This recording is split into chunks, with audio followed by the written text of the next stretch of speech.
Lacson, ngayon po, una nagpahayag si Tito Soto na baka maaring bumalik itong si Ping Lacson sa pagiging Blue Ribbon Committee. Alam mo wala akong bilib sa mga tao na walang isang salita, no?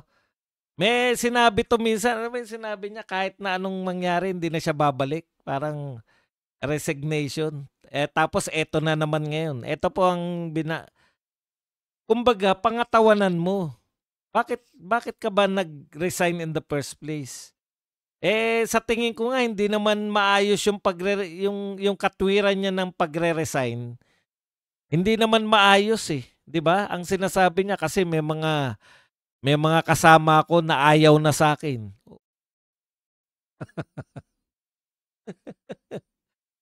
Ibig mo sabihin, yung pagre-resign mo dahil ayaw na nila sa'yo, ngayon gusto na uli nila? Ang point ko lang, kahit na ba ayaw sa'yo kung sa tingin mo karapat-dapat ka at may magagawa ka 'di ba? Magkakagusto din sa'yo 'yun. Kung nabigyan ka ng chance at gusto mo namang maging pinuno ng Blue Ribbon, okay na 'yun. Pero yung ngayon katulad ngayon nag-resign ka tapos babalik ka. Parang hindi ko maintindihan kung ano yung laro, kaya nga sabi ko laro, naglalaro lang kayo diyan sa Senado. Laruan niyo lang ba yung Blue Ribbon Committee? Pero pakinggan muna natin siya, no? Para baka magka-ideya tayo. I have actually discussed this scenario with SP Soto when he broached the idea of giving back the BRC chairmanship to me.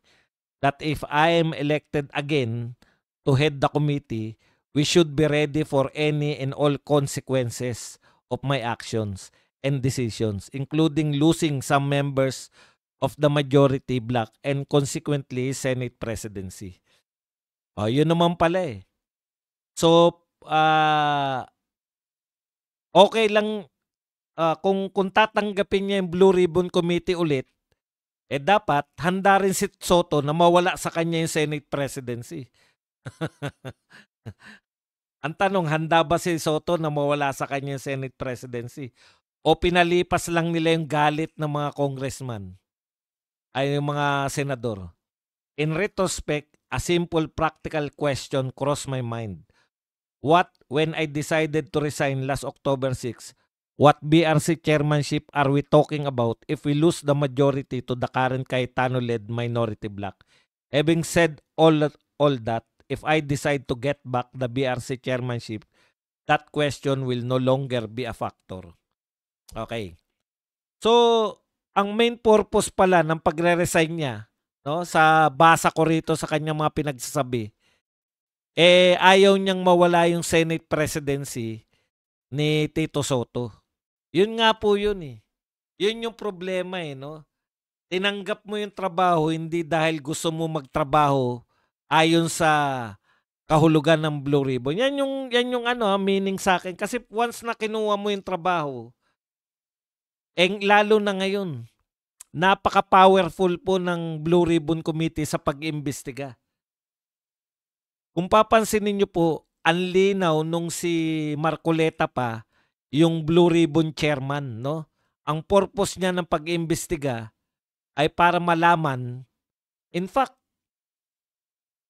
nang aagaw pa nga siya ng eksena, di ba?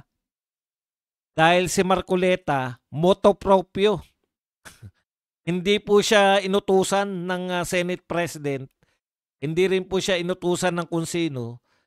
Siya mismo bilang Blue Ribbon Committee Chair, nagsabi si Marcoleta sa programa niya sa election Ang kinagagalit ni Marcoleta kasi, kutya, bakit sa tingin nyo walang direksyon? Alam ko yung direksyon ng patutunguhan.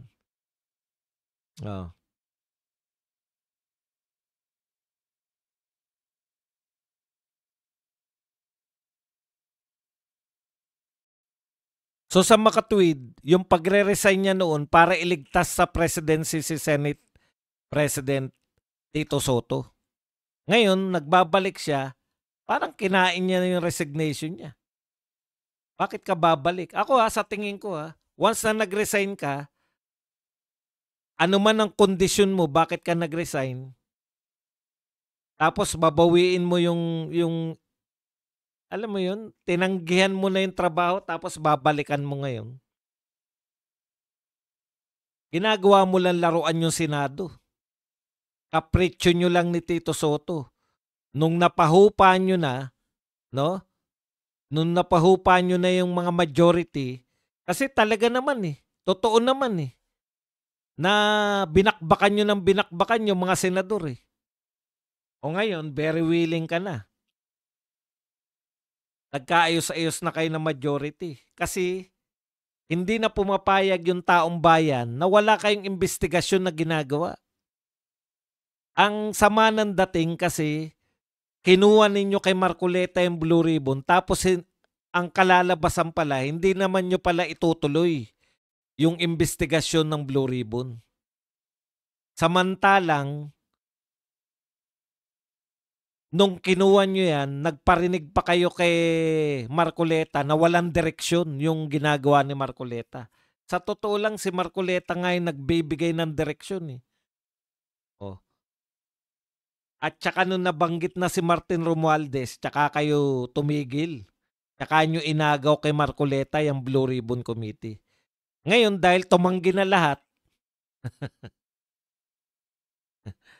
nung tinanggihan na kayo ng lahat, lumalabas tuloy na walang may gusto sa majority ng Blue Ribbon Committee.